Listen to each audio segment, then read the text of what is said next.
Driving down Wesley Drive, Mike Morrison glanced at the 11 houses from the corner to his own. He had framed 8 of them, while the remaining 3 were built by John Piercy, a local contractor. There was a friendly rivalry between Piercy Construction and Curtis Construction, Inc., where Mike worked. Once, when John ran out of concrete, Curtis's crew helped him finish the job. Of course, we know the southeast corner's the only one that'll still be standing after the first good snowstorm, joked Lyle Curtis. Ah, screw you, Curtis, John laughed. Both companies also participated in the 4th of July picnic at Jordan Air Park, competing in barbecues, softball, and horseshoes before watching the fireworks together. Mike was puzzled, but not worried when he saw John Piercy's SUV in front of his house, recognized by the plate Piercy 1. Mike parked in the garage and went inside. Hey, Rhonda, what's John Piercy doing here? Mike called out. Living room, Rhonda replied loudly. Mike entered the living room, expecting to shake hands, but the scene stopped him. Rhonda and John were on the small couch, with Rhonda looking uncomfortable and John looking smug. Michelle and Mickey were on the long couch, excited. So what's going on here? Mike asked. Mike, there's no easy way to say this, Rhonda mumbled, avoiding eye contact. Then just spit it out, Mike demanded. He's got a swimming pool, Michelle interrupted. And a boat, Mickey added. He said he'll take me to Merrily Lake. See, Mike, John started. Don't say another word, Mike interrupted. Mike, don't make this harder, Rhonda snapped. Oh, I'm the problem here? Mike said sarcastically. Now there's no need for... John began again. I said not another word, Snake, Mike growled. John stood up and Mike shoved him back. Mike, don't you dare, Rhonda screamed. I thought you'd be a man about this, John snarled. What part of not another word don't you understand? Mike asked, backhanding John. He almost smiled at John's stunned expression. Almost, but his family was falling apart. His daughter was choosing a pool over him, and his son preferred fishing trips on a boat. When Mike last took Michelle to the Y, she spent her time posing for boys and didn't swim. He'd taken Mickey to Merrily Lake, fishing from the banks, but Mike always ended up doing the work. After Rhonda, the kids, and John left, Mike sat at the kitchen table with a Coors and read the divorce petition. Rhonda wanted primary custody and $400 a month per child, plus half the medical and education costs. The microwave meal was tasteless, but Mike knew he needed to eat to absorb the beers he'd have that night. He had 2.5 beers and decided not to get drunk. He had work in the morning, wife or no wife, kids or no kids, and Rhonda wasn't worth the hangover. Rhonda had been a buck-toothed, flat-chested 18-year-old when Mike first met her at an auto parts store, muttering to herself as she tried to pick a battery for her Nissan. Charts are right here, Mike said quietly. But my car's not on there, Rhonda snapped. And Tweedledum over there is too busy to get off his fat bum. So what kind of car you got? Mike asked. He found the battery she needed and even offered to install it. Tweedledum glared as he rang up the purchase. So where's the Cardinal? Mike asked, carrying the heavy battery out. 17th and Jackson, Rhonda said bitterly. Had to walk here. Mike drove his Ford F-250 to the apartment complex and installed the new battery. Rhonda's father, Bud Livingston, came out and talked with Mike. Bud discovered that Mike was a 24-year-old employed by Curtis Construction, a bit of a mechanic, and enjoyed Coors beer. Well, son, if you're going to date my daughter, you need to save up every penny, Bud chuckled. Girl never saw a shiny thing she didn't want. Dad, Rhonda huffed, glancing at Mike. Mike had sandy blonde hair, a strong face, and light blue eyes. His muscular build and tan skin showed he worked hard outdoors. If Rhonda hadn't been so angry when they met, she would have flirted with him. But just as she was working up the courage, her father came out. Good to know, Mike nodded to Bud as he closed the hood on Rhonda's Cardinal. A few days later, Tweedledum called Mike. Hey, Mike, know that snotty girl you helped with the battery? She wants your phone number. Give it to her? Yeah, sure, Mike agreed. Mike soon found out Bud was right. Rhonda had to have more of everything.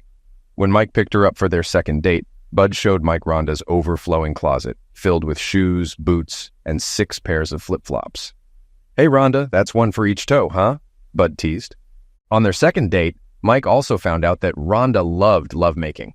Pregnancy suited her, and by the time she gave birth to Michelle, she had blossomed. She convinced Mike she needed braces, believing it would bring her more attention and gifts.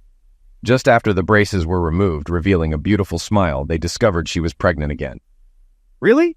Just got my rear into a size 4 and I'm pregnant again? Rhonda shrilled. Mike, you're getting a vasectomy. No one's cutting on Big Mike, Mike calmly said, rocking his sleepy daughter. Motherhood did curb some of Rhonda's demands.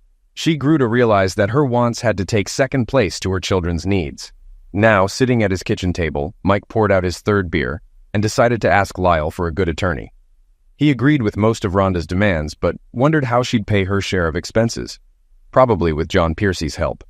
However, Rhonda's demand for half his retirement and home value was unfair, as she hadn't contributed to either.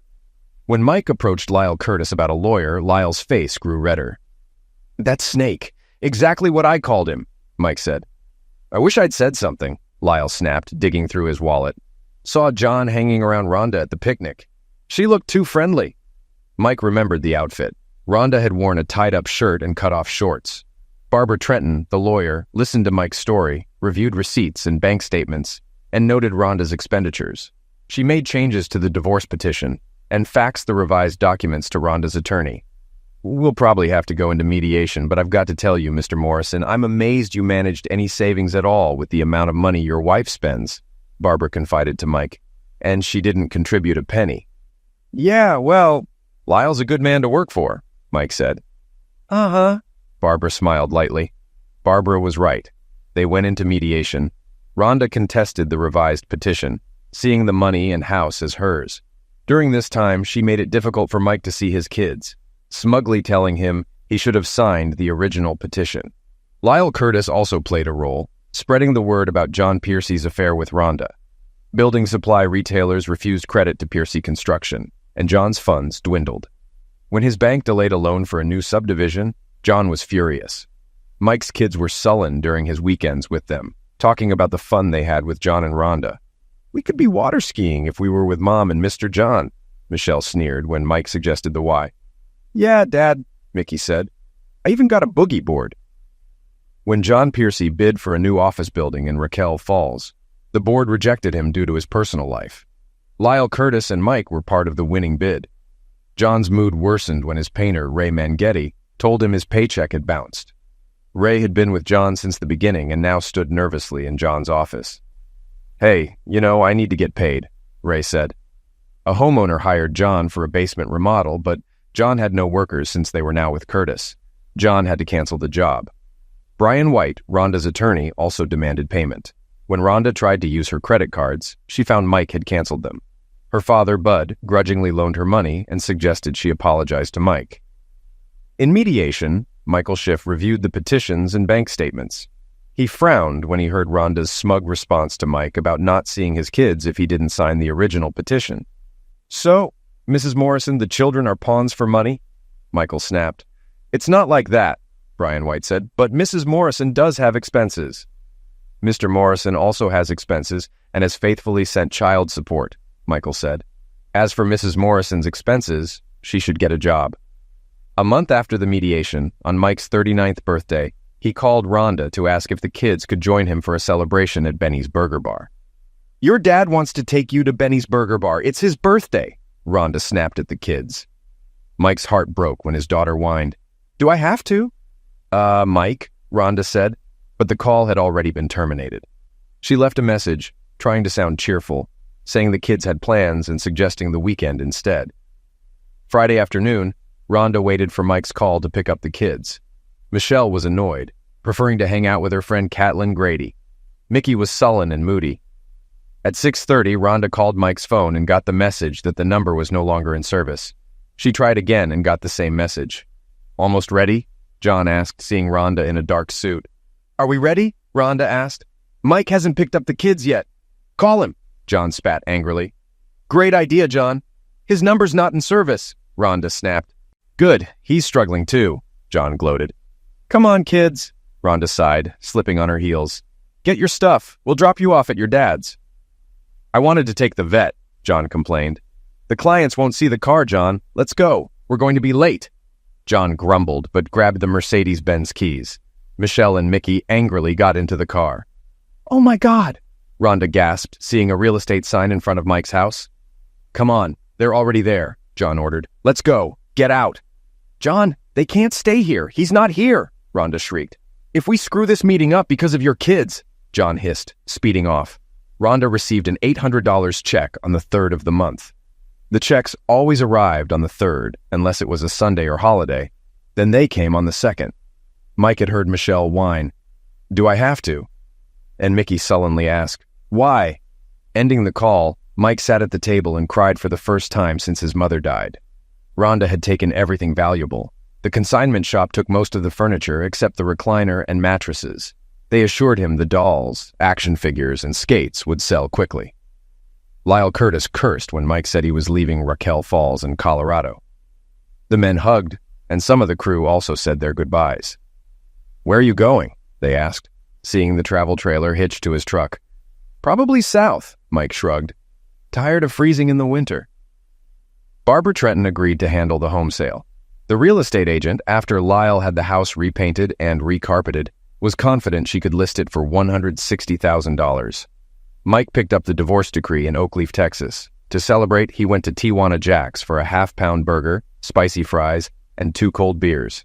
He even had a $50 lap dance from a redhead. Finding work was easy. Scanduro Construction hired him after Lyle's glowing recommendation. The pay was good and the work steady, but the nights were long. Living in his travel trailer, Mike worked from 7 in the morning until 3 or 4 in the afternoon, staying late to clean the site. "Mike, day's over," Gio Tanasetti said one afternoon. "Uh-huh," Mike said, sweeping up. "Wife's making meatloaf and red gravy. Come over," Gio said. "Thanks, but I think I'll..." "Hurts my feelings. You gonna say no to Catherine Marie's meatloaf?" Gio said. "Need to shower," Mike said. "Then do it. 1217 Ferguson Drive. Here." "Okay," Mike agreed. The house was large, similar to those in Raquel Falls, Colorado. As Mike parked, homesickness hit him. Catherine Marie Tanasetti, a French-Canadian, was plump and pale, contrasting with her dark, lanky husband, Gio. They were always touching, a hand pat here, a hip brush there. Gio sat at the table's head, Catherine Marie on his right, their 20-year-old daughter Tony on his left, then their 15-year-old son Joey, and 17-year-old daughter Cheryl. The meal was loud except for Gio's prayer. Mike learned Joey played football at St. Peter and Paul High. Cheryl was a senior at Sacred Ascension, planning to study biosynthetic engineering at the University of Louisiana. "Must get it from her mama," Gio said proudly, "not from her old man." "Tony, you're quiet," Catherine Marie noted. "I'm starting my last year of college education," Tony mumbled. Since kindergarten, she wanted to be a teacher, Gio bragged. Mike thought of Michelle's fleeting dreams, from Olympic skier to doctor to meteorologist. "Need good teachers," Mike agreed. "Why did you want to be a teacher?" "Miss Davis was smart and talked about the world outside Texas," Tony smiled. "And there ain't no world outside Texas," Gio joked. "Miss Davis lied," Tony laughed. "She said I had to want it and do well in school." "Valedictorian and always on the dean's list," Catherine Marie beamed. "Do you have kids, Mr. Mike?" Tony asked. "I had 2, Mike said, losing his smile. "Had? Lost them?" Joey giggled, earning a slap from Tony. "Divorce," Mike said quietly. After dinner, Mike thanked everyone and hugged Gio. "Been a while," Gio said. "Since I sat at a family table," Mike replied. The next day, Gio barked orders and pointed as usual. At 3, he ended the day. Mike cleaned up, hoping for another dinner invite, but Gio didn't return. Mike went to Tijuana Jack's for a burger and beer. On Friday, Gio handed out paychecks and invited Mike to Joey's football game. Mike cheered for Saints Peter and Paul despite their loss. Tony, in denim shorts and a jersey, sat close, touching Mike's hand, arm, and thigh. Saturday, Mike bought a strawberry shortcake and arrived at Gio's at 6. Cheryl welcomed him and Catherine Marie accepted the cake, joking she didn't need it. Gio teased her as he hugged her from behind. "Joe, we have a guest," Catherine Marie giggled. "They do that all the time," Tony said, rolling her eyes. "What married people do," Mike smiled. Tony blushed and left the kitchen. Gio called her back to set the table. "Hey, I can do that," Mike offered. "You're a guest," Gio protested. "No, I'm family now," Mike said. "Where are the plates?" Tony joined Mike in setting the table. She grabbed knives and forks while Mike folded paper towels into squares. She placed the silverware on the napkins. "I'll let you get the glasses and ice," Mike said. "Hey, Mr. Mike," Joey said. "We played awful last night, huh?" "I thought you did fine. Too bad the other team came to win," Mike smiled. "Yeah, Timmy Elmont, their running back," Joey agreed. Mike discovered Catherine Marie's jambalaya was a simple mix of chicken, pork sausage, rice, diced tomatoes, onions, and bell peppers. with a kick of cayenne pepper. "Ooh, you brought dessert!" Joey cheered when Catherine Marie mentioned the strawberry shortcake. "Yes, but I don't need it," she said. "Good. More for me," Joey declared. "Son has a lot to learn about women," Mike joked. Sunday was long for Mike. Not being religious, he skipped church and football. He tried to sleep in, but eventually got up and dressed in shorts, a t-shirt, and sneakers. Some neighbors in the trailer park waved. Others didn't. Mike walked to Oxbow Lake, where he saw others avoiding church and TV. A tanned blonde caught his eye, looking around for attention but getting none. "That's how I feel too," Mike said when she visibly slumped. Monday, Mike and Carlos finished the trim work. While the painters primed and electricians worked, Mike grabbed a broom. "Hey, Morrison," Gio called. "Tony wants to know if you're coming to dinner tonight." "I guess," Mike said, puzzled by Gio's tone. "She's only 20, half your age," Gio snapped. "Hey, I haven't done anything," Mike protested. Gio stared, then turned to yell orders at the sheetrock crew. Mike left the job site, deciding Carlos and his cousin could handle the final touches. Barbara Trenton reviewed receipts and tapped on her keyboard before addressing Rhonda. "So, half of—" she began. "Can you chip in more?" Rhonda whined. "Divorce was clear. $400 a month per child, half medical and education expenses," Barbara said.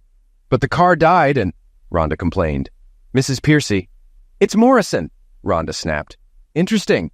Your failure to plan isn't my client's concern," Barbara stated. "Where is your client? He missed Michelle's birthday." "We sent a card and a $10 gift card for Benny's Burger Bar," Barbara replied. Her assistant brought in a check, which Barbara signed and slid to Rhonda. "Thank you, Mrs. Piercy." "I apologize, Mrs. Morrison," Barbara said. "Michelle's braces?" Rhonda snapped. "Mr. Morrison has paid his half for those and other expenses," Barbara said. "How can I reach him?" Rhonda pleaded. "No," Barbara said coldly. "Cow, I hope you have kids and deal with someone like you," Rhonda snapped. "Raised 3 on my own after my husband left," Barbara replied, still typing. "Wonder why he left you," Rhonda sniped. "He found a selfish girl who didn't threaten his ego, but she bled him dry and he tried to come back. I'm a made woman and I work hard. I don't open my legs to get what I want. Now get out," Barbara retorted. "Hello?" Mike answered his phone. "Catherine Marie's asking if you're coming to dinner," Gio said. "It's chicken cacciatore, or her version of it." I don't think so, but—" Mike started. "If you don't come, I'm in trouble," Gio said. 6 o'clock, okay?" Mike parked, making sure not to block the driveway with his travel trailer. Tony answered the door, smiling until she saw the trailer. "Oh, you're going camping?" she asked, smiling. "No, I'm moving on," Mike admitted. Tony's eyes filled with tears and she ran inside. "What the—" Catherine Marie asked. "What's wrong with her?" "Come on in, Mike," she greeted with a smile. Joey had set the table and Cheryl was getting the glasses. "Tony, dinner's ready," Catherine Marie called. "Antoinette, Catherine Marie Tonizetti," she yelled, standing up. "She uses your full name, you're in trouble," Joey joked to Mike. "Don't tell her mine," Mike smiled. "I'll get her," Cheryl offered. "Joe, say grace, I'll get her," Catherine Marie ordered. They hesitated but then started eating. 2 plump blonde women with reddened eyes soon joined them. "Mike, why are you leaving?" Catherine Marie asked. "My job's done," Mike said as Gio looked up. "We just started rolling it today," Gio said. "But my part is finished," Mike pointed out. "We're starting the Great Oak National Bank Monday after next," Gio argued. "Mr. Mike, please stay," Tony whispered, eyes tearing up. She mouthed please at him. 5 years later, Rhonda Morrison drove down Roberts Drive, admiring the stunning homes. She stopped at 1809, noticing the shiny travel trailer. Mike had poured a concrete pad for it, despite her objections. The yard was neat and colorful, with flowers and a wooden wheelbarrow. Rhonda approached the front door and rang the bell. "Yes!" a female voice called. "Hi, I'm Rhonda. Does Mike Morrison live here?" Rhonda said, flustered. "And you are?" the voice asked, neither friendly nor welcoming. Rhonda grew agitated. She had dressed to impress, but felt sweaty and uncomfortable in the Texas heat. "I'm Rhonda Morrison, his ex-wife," she said. "Oh, does he know you were coming?" the voice asked. "No," Rhonda admitted. Just as she was about to ring again, the door opened. Mike looked better than ever, with streaks of silver in his blonde hair, a bronzed face, and a muscular build. "Yes?" he demanded. "Hello, Mike," Rhonda said, smirking. "Long time no see." "Yes?" Mike repeated. "Can we talk somewhere?" Rhonda asked. "Right here's fine," Mike said. Michael, a beautiful young blonde said gently. Rhonda looked at the young woman who had long blonde hair, green eyes, and a gentle expression. She was in a wrap, suggesting they had been swimming. Michael, take her to the sunroom, the woman said with a Texas twang. Fine. Come on, Rhonda, Mike ordered. The blonde woman opened the doors to the sunroom and stepped outside. Rhonda saw a large swimming pool with children playing. The blonde removed her wrap and entered the pool, her body stunning. 5 minutes. Start talking, Rhonda, Mike ordered, pulling her attention from the blonde playing with the children. Really? Rhonda snapped. We were together for 14 years. Can't you be nicer? Oh, I'm sorry. Would you like champagne? Caviar? Where are my manners? Mike replied sarcastically. Come on, get to it. Michelle's getting married next month, the 9th, Rhonda said. How far along is she? Mike asked bluntly. Rhonda blushed. 4.5 months. Mike responded. It would mean a lot if her dad walked her down the aisle, Rhonda said. Do I have to? Mike mimicked bitterly. Like when I wanted to spend my birthday with the kids and they said, do I have to? No, I won't. Tell her to get John Piercy. What else? John Piercy is no longer in our lives, Rhonda snapped. Mike said. He watched as a little girl jumped into the pool. Smiling, he saw the women applaud. The girl ran to the doors. Daddy, did you see me? She shrieked. Yeah, I did, just like a big girl, Mike said, hugging her. I'm Audrey. I'm 4, the girl told Rhonda. Hello, Rhonda said. I'm sorry she ran in, the blonde woman apologized, entering. My mommy's a teacher, Audrey said proudly. Oh, Rhonda replied. Precious, it's fine. She didn't disturb anything, Mike reassured, squeezing his daughter. Show mommy that big jump again, okay? Daddy, you need to watch, Audrey insisted. I'll always watch you, Mike smiled, giving her another squeeze. So why can't Mickey walk his sister down the aisle? Mike asked, watching Audrey jump again. Mickey's in jail, Rhonda admitted. Do I still have to pay child support if he's in jail? Mike wondered aloud. He's still a minor, Rhonda snapped. But you don't have custody, Mike said, standing. 5 minutes is up. See you? Really? I came all this way, begging you to be part of your daughter's wedding, and you just dismiss me? Rhonda shrilled. Did I ask you to come? Mike asked. No, Michelle did, Rhonda snarled. Then maybe Michelle should have come, Mike said, opening the door. Hey guys, you all waterlogged? My fingers are all bumpy, Audrey announced. That's terrible, Mike said. You seem to be doing well, Rhonda snarled. Thanks to no one but myself, Mike smiled. Mike walked Rhonda to the front door. Neither spoke as he closed it behind her. Sweating, Rhonda walked to her car. Inside, Mike joined his wife and the maid in the kitchen, trying to decipher what the children wanted for dinner. Boogers and toes, Mike joked. Don't get them started, his wife smiled. Daddy, I want hot dogs, Russell said. Yeah, hot dogs, echoed Bertrand, his twin. I thought you wanted hamburgers, Carmen, the housekeeper, laughed. I changed my mind, Russell said. How about spaghetti with hot dogs cut up in it? Mike suggested. Yeah, the kids agreed. Daddy, you're the best, his wife smiled, getting the pot for the pasta. After dinner and baths, despite the boys claiming swimming counted as a bath, and after prayers and bedtime stories, Mike walked into the bedroom. Hey, Precious, he said, as his wife came out of the closet in a t-shirt. What did your ex-wife want? She asked, kissing him. To know how you look so good after being stuck with me? Mike smiled. Plenty of protein, she teased, crawling into bed. Really? What did she want? Michelle's getting married next month. She wants me to walk her down the aisle, Mike said, joining her in bed. So, we're going to Raquel Falls? She asked, smiling. Is it snowing there in August? No, we're not going, Mike said. Michael, you need to walk your daughter down the aisle, she insisted, resting her head on his chest. I know it hurt, but, she whispered, searching his eyes. She moved back as he tried to kiss her. Mike remembered meeting her, Tony, at Kennedy Park. They had dated, but there was no real chemistry, just two lonely people. Thankfully, Tony brought up the truth. Michael, I love you, but I'm not in love with you, she admitted. Kind of how I feel, Mike agreed. I care about you, but no long-term romance here. Oh, Tony said. We'll always be friends. You kept me from running off when things got hard, Mike said, squeezing her chubby body. Come on, let's get you home, he said. Just then, a Yorkie charged at a jogger, wrapping her in its retractable leash. The jogger fell hard, and the dog squealed, trapped under her. The woman screamed at the jogger.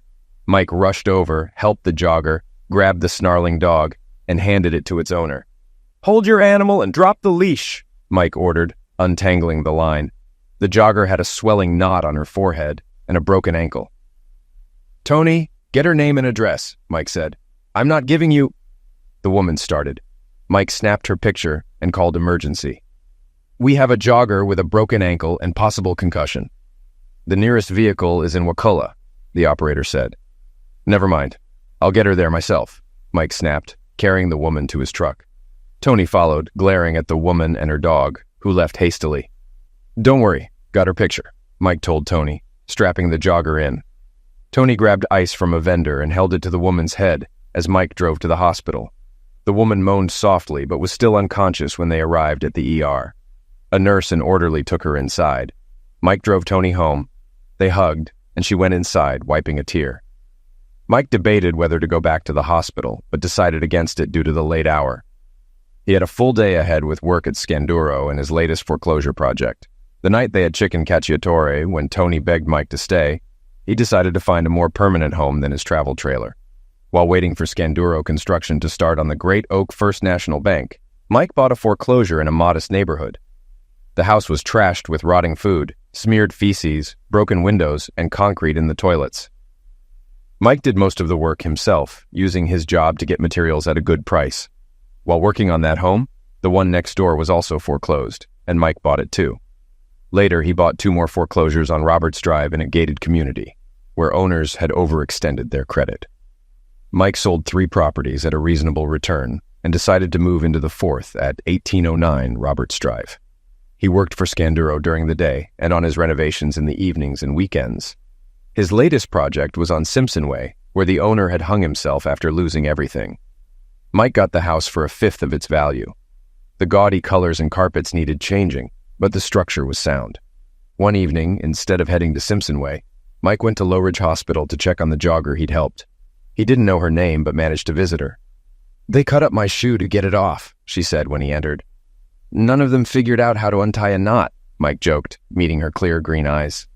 She asked what happened, and Mike explained about the dog and the leash. As they chatted, Mike felt he recognized her but couldn't place where from. She mentioned she was studying education at Connolly, and he remembered he had picked Tony up there a few times. "By the way, what's your name?" Mike asked. "Precious Cruz," she replied. "Yeah, I know. I don't look Mexican." "So, anyone you need to call?" Mike asked. "No, my mom died last year and my dad disowned me," she said. Mike glanced at his watch, noting he had 2 hours of daylight left for work. He told Precious he'd be back and stood to leave. She smiled sadly as she lowered her bed. Mike then remembered where he had seen her before. "Oxbow Lake," he said. "Huh?" Precious paused. "That's where I've seen you before. You were sunbathing in a green bikini," Mike explained. Precious blushed. "What do you have to feel sad about?" she asked. "I was happily married with 2 kids," Mike said. "My son was named Russell after my old man or Bertrand after my mom's dad. My granddad could carve amazing things from wood." Mike shared this as Precious listened, both of them connecting over their shared experiences and hardships. "So, what did you name him?" Precious asked softly, taking his hand. "Rhonda decided on Mike Jr. We called him Mickey," Mike said. "That's a good name. I like it." Precious smiled. "Yeah, I was named after my dad's brother who died in Nam," Mike agreed. "And your little girl?" Precious asked. "Audrey," Mike said. "Oh, I love that name," Precious enthused. "It was my mom's name, but Rhonda chose Michelle Christina instead." "Do you see them often?" she asked. "Been a few months. They're in Raquel Falls with a pool and boogie board. What do they need with their dad?" Mike stayed until an orderly brought her dinner. He surprised them both with a gentle kiss. The next morning, Mike was working on the bank's main lobby when his phone rang, playing Back in Black. "Michael?" Precious's soft voice asked. "Uh-huh," Mike said, wiping sweat off his face. "They're discharging me today." "I'll be there soon," Mike said. He informed Gio of the emergency and left for the hospital.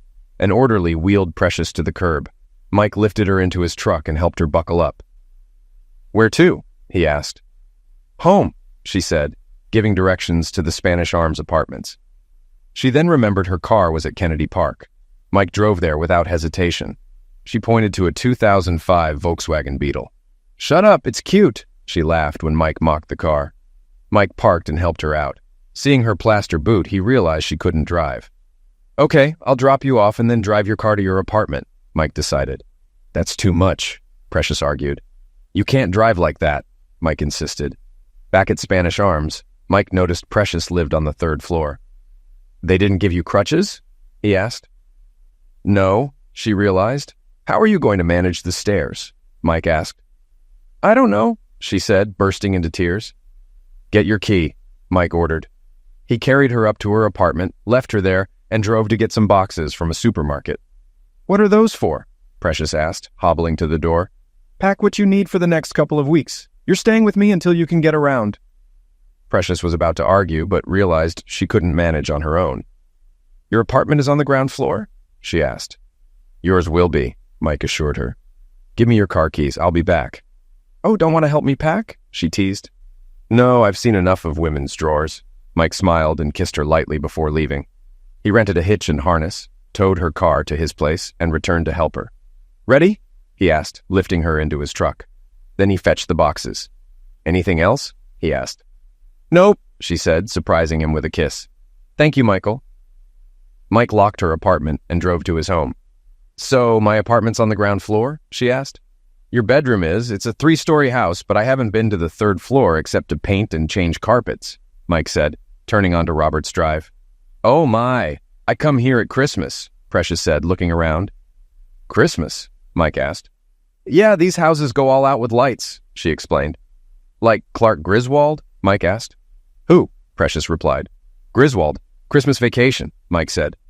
When Mike pulled up to his house, Precious was still craning her neck to look at the 3rd-story windows. You need something in each window for Christmas lights, Precious said as he helped her out of the truck. Mike asked, closing the door. When you do your Christmas lights, she repeated, holding her arms out for him to pick her up again. He unlocked the door, then ran back to scoop her up. Carrying me across the threshold, she quipped. When I do, you should at least have a nice dress on, Mike smiled. What's wrong with fiberglass? Precious asked, waggling her cast. All the models are wearing them. Uh-huh. Puts the ugh in ugly, Mike joked, placing her on the couch. Love this couch. Is this where I'm staying? No, I'll carry you to the bedroom after I get your stuff in, Mike said, quickly moving her boxes inside. Then he carried her to the bedroom. You're a man, Precious quipped, looking at the austere furniture. Mike chuckled as he laid her on the bed. She didn't let go. Thank you, Michael, she said softly, kissing him. You're welcome. Need the bathroom? Right across the hall, she said. Mind reader or my eyes turning yellow? Mike carried her to the small bathroom and quickly exited, shutting the door. Holler when you're done, he called through the door. Mike found more pillows and brought an old TV into her room. He cooked her some soup and used a rusty cookie sheet as a tray. He also rented crutches for Precious, starting their 5 weeks of cohabitation. The first few mornings, she lightly complained about being woken up early for breakfast. By the 3rd morning, she was awake, arms outstretched, waiting for him to carry her to the kitchen. Got your crutches? Mike asked on the 4th morning as he scooped her up. But I like when you carry me, she whispered. Mike realized she had gotten up, brushed her teeth, and returned to bed just to be ready for him. Honestly, I like carrying you too, he said. Joe complained about Mike taking time off for Precious's doctor visits and therapy sessions. Teresa White, a lawyer recommended by a coworker, helped Precious sue Mary Booker, the Yorkie's owner. This took more time away from the job. Mike, we all got stuff to do. Can't schedule this for after work, Joe complained. When Mike needed another early afternoon off, Joe exploded. More important to have a job or whatever this is? Joe spat. Mike didn't answer, and the next morning Joe screamed at him in front of everyone. Mike smiled, nodded, and walked off the job site. Hey, you're home early, Precious said, looking up from a textbook. Uh-huh, Mike grumbled. Do I have an appointment? Precious asked, alarmed. No, I got run off the job, Mike said. What happened? Precious asked, patting the cushion next to her. Mike sat and explained the tension from dating Gio's daughter and his frequent absences. Why didn't you say something? I would have gotten a friend to take me, Precious said. But I wanted to take you, Mike admitted.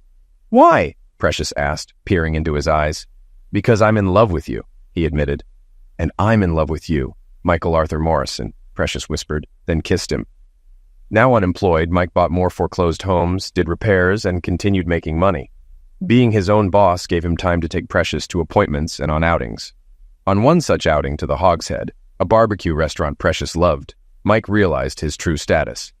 "Hey, Prez," a muscular young man sneered. Oh, hi, Barry," Precious replied flatly. "This your dad?" Barry asked, trying to sit next to her. Precious blocked him with her hand. "No, this is my fiancé, Michael Morrison." "Michael, this is Barry. I used to date him," Precious said. "You're what?" Barry mocked. "My fiancé," Precious said firmly. "Hey, Allison." "What's up, girl?" Barry sighed. "I found out there's a huge difference between men and little boys." Precious smiled sweetly. "Hey, Precious. Barry, the ribs are here," Allison said. Barry glared at Mike, jostled the table, and walked away. "Your fiancé?" Mike asked as the waitress brought their brisket platters. "You didn't know?" Precious smiled, mixing sauces on her brisket. She held out her finger covered in sauce. "Want to get married the day after Christmas?" she asked as Mike sucked the sauce from her finger. "Gives me a month to find the perfect ring," Mike agreed. Precious smiled triumphantly and wider when Mike imitated her sauce mixing. "Gives me time to get this cast off. Can you two-step?" she asked. "I'll learn," Mike said. Brandon Wright of the Fellowship Non-Denominational Church performed their wedding. The ceremony was loud and joyous, reflecting Brandon's love of God and preaching. Mike had learned the Texas two-step and swing. The fellowship hall was filled with cheers as the DJ kept everyone dancing. The Hogshead Barbecue catered the event, and guests enjoyed the meal. Tony Tonasetti congratulated Mike and Precious, but then locked herself in a bathroom stall to sob. Emmanuel Wright, Brandon's son, offered her a handkerchief. "Seeing others happy can be hard," he said quietly. Tony dabbed at her tears. "When my cousin Amelia got married, I wanted to punch the guy," Emmanuel admitted. "Oh yeah." Tony smiled slightly. "Yeah, but sanity prevailed. The guy's a nose tackle for Connolly Cougars," Emmanuel joked. "Ouch," Tony agreed. "Why haven't you danced yet?" Emmanuel asked. "Let's go," he said, grabbing her hand. 9 months and 2 days after their wedding, Mike and Precious were at Low Ridge Hospital for the birth of Bertrand Michael and Russell. 17 months later, Tony and Emmanuel were having their first child while Precious was having their daughter Audrey. In the present, the Morrisons traveled back to Mike's town to make amends with his children. "I can't believe," Mike grumbled as they stepped off the plane in Ben Hus, Colorado. "New Texas finally got tired of your ugly face," Lyle Curtis, Mike's former boss, joked as he hugged him. "Hey, Lyle, what are you doing here?" Mike laughed. "Less hair, more gut. You?" Lyle laughed. "I'm good. Lyle, meet my family. Honey, don't worry about any incriminating evidence he has on you," Mike joked. "Morrison, huh?" Precious asked. "He thinks I'm blackmailing you," Mike explained. "No kidding, Bertrand and Russell, I knew them," Lyle said, shaking the twins' hands. "And not scared of anything," Mike stated. "I know you booked a suite at the Hilton, but you're staying at my house," Lyle said, grabbing their suitcases. "Mr. Curtis," he joked. "You sure?" Precious asked. "Mr. Curtis?" Lyle asked. "That is my name," Precious said. "Oh, suits you," Lyle said. After they settled in, with Mike and Precious in the guest room, Audrey in Lyle's daughter's old room, and the twins on the sofa bed, Mike took a deep breath. "I'll check on the boys," Precious said. "Give you some privacy," she said, kissing him. "Love you." "Love you," Mike said. "She's your daughter, Michael. She's a part of you," Precious counseled, then left the room. "Hello?" a guarded girl's voice answered. "Hey, it's your dad," Mike said. "Who?" "Oh, Dad," Michelle said. "Yeah, listen, we're in town and going to Benny's Burger Bar around 6. Would love to see you there," Mike said. "Yeah, sure," Michelle sneered. "I've got 1,000 of these dumb gift cards to use." "Great," Mike said, and ended the call. Precious looked up from the video game Bertrand and Russell were playing when Mike entered, noticing his scowl. "Benny's Burger Bar, 6 o'clock, Mike said. "And?" Precious asked softly. "And she sounded like a snotty little brat, just like at 13, Mike spat. "Whenever I expect the worst, I'm rarely disappointed," Precious said. "With my second graders, some are sweet, but some are tough. When I drop expectations, things go better." "Don't know why I let you talk me into this," Mike said, smiling as Bertrand found the pot of gold in the game. "Because I promised you a special night." "You did?" Mike whispered into her ear. There is that," Precious agreed. "But not here," Precious giggled as Mike reached around her waist. At 6 o'clock, Mike herded Audrey and Russell into the restaurant with Precious and Bertrand just behind. Bertrand had spotted a Porsche 911 and wanted a closer look. Mike scanned the room, feeling disappointment and anger when he didn't see Michelle. "She here?" Precious whispered, taking Mike's hand. "Nope," Mike said bluntly. Maybe she's stuck in traffic, Precious suggested. Did you see any traffic out there? Mike asked harshly. Raquel Falls doesn't have traffic jams. So, how do we do this? Precious asked, helping guide the kids to the counter. First, you order your burger. Quarter pound, half pound, or 1 pound? Mike said. A 20-pound? Audrey asked. Daddy's joking. It's 1 pound. Precious giggled. Then you choose bacon, cheese, or both. How about half bacon, half cheese? Russell asked. Now you're getting it, Mike said. Then when the burger's ready, you go to the bar with over 40 toppings. Boogers? Bertrand asked. Bertrand? Precious said disapprovingly. No, those you bring yourself, Mike said. But there's blue cheese, salsa, jalapenos, onion straws. Sounds like you've been here before. The girl behind the counter smiled. Used to be my favorite place, Mike admitted. Michelle arrived 20 minutes late, nodded at Mike, dawdled over ordering and fixing her burger. Hi, she snapped, slapping her tray down. About 5 months along? Mike asked, noting her paunch. Uh-huh, Michelle said, stuffing her mouth with burger. I'm 2 months along, Precious said, trying to connect. That's nice, Michelle said. So, Dad, let's get to it. Your mother says you're getting married this Saturday, Mike said, fighting his anger.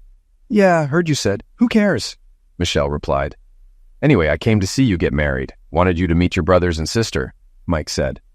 Fine, Michelle said, gulping soda. I'm Precious, Precious offered. I'm sure you are, Michelle smirked. That's her name, Mike said through clenched teeth. Precious Morrison. This is Audrey. I'm 4, Audrey announced. And the big guys are Bertrand and Russell, Mike said. Guys, this is your big sister, Michelle. Hi, Bertrand said. I'm 4, Audrey repeated. Hi, Russell said. So you thought I'd be all, oh, hi, great to see you, don't worry about ditching me, huh? Michelle snarled. No, I hoped you'd say, hey, sorry I was a selfish brat. Acted like spending time with my dad was a burden, but I've grown up. Guess we're both disappointed, Mike spat. Daddy said crap, Audrey whispered to Precious. I heard him, Precious said, pinching Audrey's nose. And I heard you say it too, she admonished. Nah, I was just telling on Daddy, Audrey denied. Don't bother Daddy, Michelle spat, shoving her tray and spilling her drink. Don't come to my wedding, I don't want you there. No problem, Mike shrugged, grabbing the tray before the soda spilled. We'll drop your present off at your mother's, Precious offered as Michelle stormed out. Whatever, cow, Michelle sneered, shoving the door open. She said, Audrey started. And if you say it, you'll get a spanking, Precious warned. So, what did y'all think of Benny's Burger Bar? She asked as they left. Next time, more pickles, Bertrand said. And barbecue sauce, Russell agreed. Mike smiled at their enthusiasm. He and Precious exchanged smiles over the minivan. After dropping Precious and the kids off for ice cream, Mike drove to the address Barbara Trenton, his attorney, had given him. He double-checked the address when he pulled up to the dilapidated apartment complex. Yo, can't park there. That's my boy's spot. Know what I'm saying? A boy, about 15 or 16, said. The sign says visitors. Your boy's name is Visitors? Mike snapped, grabbing a wrapped package from the passenger seat. If you let me hold $5, the boy suggested. Ain't gonna happen. And pull your pants up, kid, Mike said, keeping an eye on Lizzie's minivan as he knocked on Rhonda's door. He winced at the loud knock. What? Who's there? What do you want? Rhonda's voice was harsh. It's Mike, Mike called out, still watching the van. Here to drop off Michelle's wedding present. Yeah, heard the meeting went great, Rhonda smirked, opening the door. Where's Barbie? Who? Mike asked, thrusting the package at her. Your little Texas wife, Rhonda sneered. Go screw yourself, Mike spat. Thought you'd trade up, but can't stand it that I did. Great trade. Think I'll keep mine, Mike smiled and turned, ignoring Rhonda's tirade. He walked down the stairs and opened the van door. Kept an eye on the wheels. About $1, the boy wheedled. Pull your pants up. Any idea how ignorant you look? Mike snarled and slammed the van door. The kid gave Mike the finger. Mike revved the engine and put the van in gear. He laughed as the kid, eyes wide with fright, fell flat on his back. Mike reversed and texted Precious that he was on his way to Scooters. Daddy got you a double-dipped double chocolate, Precious said when Mike entered. Scooters got you a big old sloppy kiss, Mike said and kissed Precious noisily. Michael, quit! Precious giggled as the kids laughed. Mike's meeting with Mickey fared slightly better than with Michelle. The 17-year-old was sullen and uncommunicative, barely looking up from the table in the small room. Thanks for the cheap Benny's Burger Bar gift cards, Mickey finally sneered. You're welcome, Mike said easily.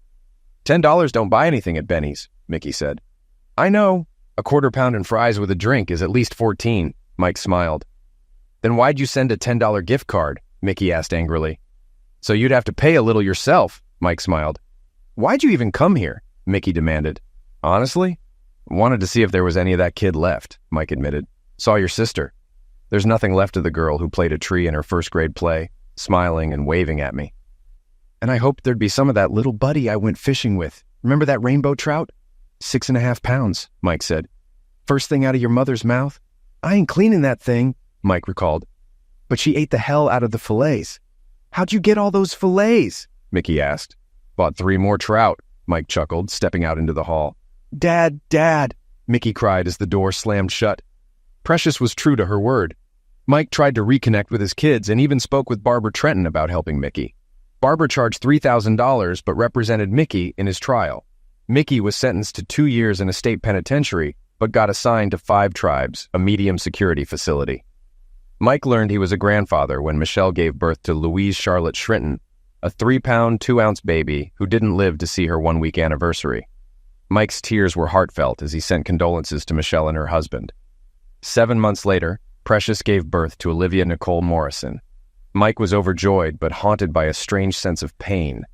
He held his daughter, but could never hold his granddaughter. 3 weeks later, tragedy struck again. Precious, waiting for Audrey to return from school, was hit by a speeding pickup truck. Audrey witnessed the accident. 3 hours later, Precious was on life support. Mike was stunned, processing the phone call that shattered his world. He drove to the hospital feeling detached, holding Audrey but not feeling her touch. He saw Audrey crying but couldn't find words for her. His silence broke when the doctor finally said, Mr. Morrison, I tried my best. She is in a better place now. Mike stood in silence for what felt like an eternity, only coming back to his senses when Audrey shook his hand and asked, Can we see Mom? Mike knew it was time for the hardest conversation of his life. We might not see Mommy again. God asked her to come stay with him in heaven. She's in a deep sleep and might not wake up for a long time. He wasn't sure if Audrey understood, but she said, Okay, let her sleep. We should go home. The baby needs to feed. It's been a long time without Mommy. Mike didn't know if Audrey was playing a game or had grown up to become the lady of the house. 3 days later, Precious lay in her casket, dressed in her wedding gown. Mike placed his hand on her chest, feeling the absence of her heartbeat for the first time. He couldn't hold back his tears, regretting never fully expressing his love. He looked up at the cross and prayed, Just one moment. Give her life so I can tell her how much I loved her and feel her heartbeat one last time. Everyone gave their eulogies, and then Audrey, with a piece of paper in hand, walked to the stand. Mike, already teary-eyed, went to the men's room to cry in private. He could still hear Audrey's voice over the sound system. My name is Audrey. I am 4 years old. My daddy must be in the potty. He doesn't like people to see him cry. My mom is the most beautiful and strongest woman. My daddy told me God wants her to stay with him for a while. I'm not sure when she'll be back, but I know she'll enjoy her stay. If my mom is watching me from heaven, I want her to know I love her and will miss her. My mom's name is Precious, and she is very precious to me and my daddy. My little sister can't speak yet, but I know she misses Mommy too. So God, please send her back soon. Thank you, everyone. Please don't cry. My mommy is with God. Her speech brought tears to every eye. Mike quickly ran out, hugged Audrey, and let his tears flow. Audrey held him and whispered, I am here for you, Daddy. After the funeral, they went home. 2 years later, Mickey was out of prison, but quickly fell back into old habits. He hired a hooker and got high on powder. They died in a car wreck he caused. Mike attended his funeral but didn't speak or console Rhonda. After everyone left, he placed a white flower on Mickey's grave. Rhonda stood behind him, saying, I'm sorry, Mike. If only I had kept the family together. My desire for more took away my husband, my family, and now my son. I never knew my actions would destroy everything. Mike said nothing and walked away. He saw Rhonda one last time at her funeral 10 years later. Michelle handed him a letter from Rhonda. Mom wanted you to have this. Mike pocketed the letter and read it at home. Rhonda had written just 3 words, I am sorry. In her last days, she sought his forgiveness. Mike folded the letter and kept it in his drawer. That night, he stood on the porch, lost in thought, when his daughter joined him. I saw the letter. Didn't I teach you not to read personal letters? Well, I forgot, But all she wanted was your forgiveness. She's gone now, so your hate won't affect her. You sound like your mother, Mike said. I can't help it. Must be in the genes. I did forgive her. Just don't know if she'll ever know it. I forgave her when I married your mom. I just never told her. Now I can't. You don't need to tell her. Just tell yourself. Mike slept well that night, amazed at how a 14-year-old could talk like an adult. 23 years later, he was sleeping again, this time forever. Audrey gave his eulogy. My name is Audrey. Last time I was here, I was 4 at my mom's funeral. That day, my daddy told me my mom was with God, and we'd meet her one day. What he didn't tell me was the wait would be a lifetime. Today, my daddy beat me to it. He's finally with the one he loved. When Mom died, people said he'd become a booze user and wreck his life. But he loved her too much for that. He lived on to show how much he loved her. He never remarried or dated. For him, we were his life. He was both father and mother to us. He taught me about life, took me shopping for my prom dress, taught me to cook, fish, and be a good human. He ensured we were educated and had good lives. There aren't enough words to describe his kindness and love. I hope he finds his precious in heaven. And Daddy, if you're watching, we all love you. Mike was laid to rest beside Precious. All his children stood together near the graves of 2 people who loved each other, now together forever.